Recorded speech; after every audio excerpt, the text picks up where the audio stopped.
Christmas సందర్భంగా మంత్రి నారాయణ నెల్లూరు నగరంలోని రోమన్ క్యాథలిక్ చర్చిలో జరిగిన ప్రత్యేక ప్రార్థనలో పాల్గొన్నారు.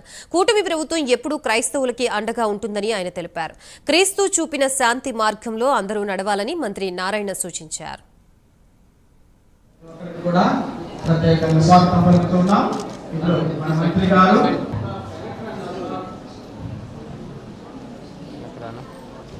క్రిస్మస్ సందర్భంగా రాష్ట్ర ప్రజలందరికీ నా యొక్క శుభాకాంక్షలు.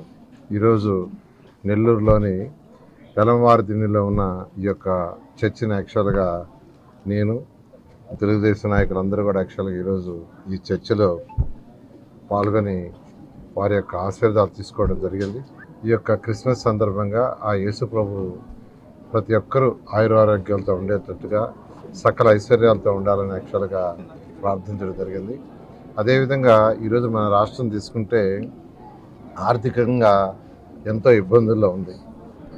గత ప్రభుత్వం చేసిన అవకతవకలకు రాష్ట్రం ఈరోజు ఆర్థికంగా అనేక ఇబ్బందుల్లో ఉంది.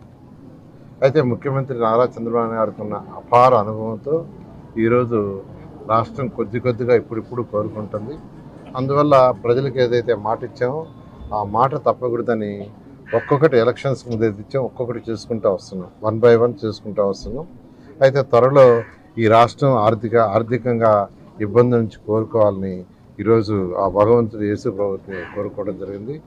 ప్రతి ఒక్కరు కూడా ఆ యొక్క యేసు ప్రభుని ఈ రాష్ట్రం ఆర్థిక ఇబ్బంది నుంచి బయటపడేటట్టుగా చేయాలని కోరుకోవాల్సిందిగా అందరినీ రిక్వెస్ట్ చేస్తున్నాను.